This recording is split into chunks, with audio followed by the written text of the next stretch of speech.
The quiet morning. Every morning, Mark woke up at 5:30. He did not like waking up early, but he had no choice.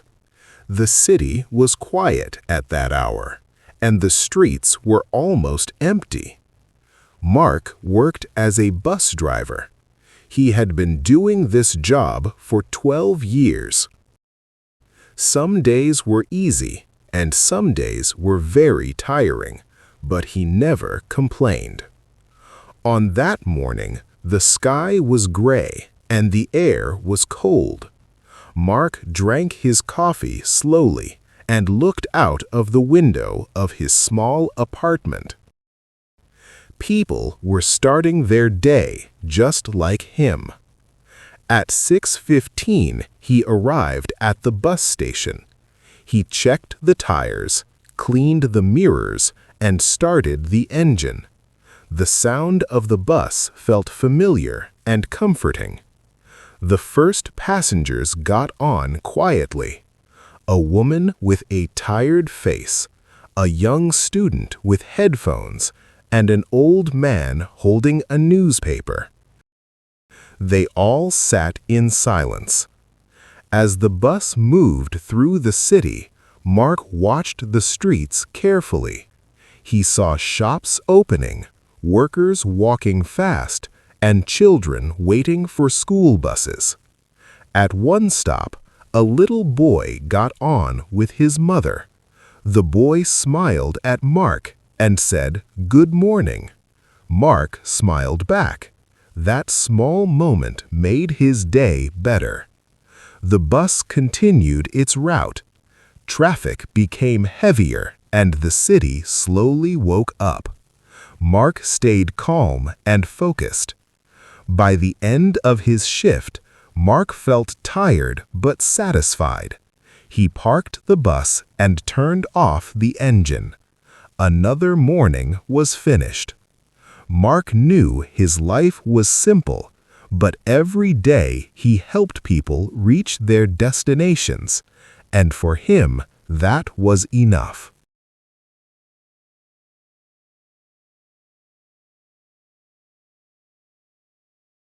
Albert Einstein was born on March 14, 1879, in the city of Ulm, which was then part of the German Empire.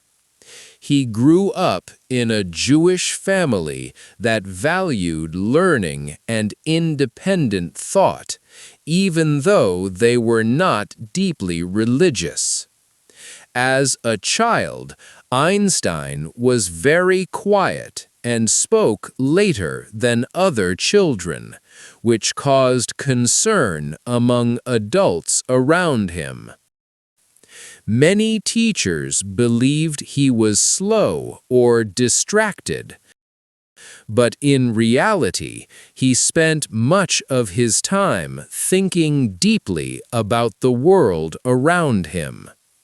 One of the most important moments of his childhood happened when his father showed him a small compass. The way the needle moved without being touched filled him with wonder and sparked a lifelong curiosity about invisible forces in nature. In school, Einstein struggled with strict rules and memorization-based learning, as he believed education should encourage imagination and critical thinking rather than obedience. Because of this attitude, he often clashed with his teachers, and some even told him he would never amount to anything. Despite these challenges, Einstein showed a strong love for mathematics and physics, subjects that allowed him to explore ideas freely. At the age of 16, Einstein left Germany and moved to Switzerland, where he continued his education. He later enrolled at the Swiss Federal Polytechnic in Zurich, where he focused on theoretical physics. Although he was brilliant in the subjects he loved, he was not a perfect student and sometimes skipped classes, choosing instead to study independently.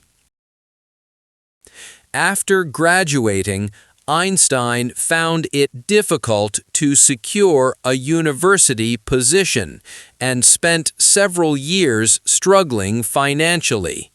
Eventually, he found a job as a clerk at the Swiss Patent Office in Bern, a position that seemed ordinary but played a crucial role in his intellectual development. The work at the Patent Office required careful reading and analysis of technical inventions, which sharpened his ability to think clearly and abstractly. During his free time, Einstein worked tirelessly on his own scientific ideas. In 1905, a year later known as his miracle year, he published 4 groundbreaking scientific papers that changed the course of modern physics. These papers addressed the nature of light, the behavior of atoms, and the relationship between space and time.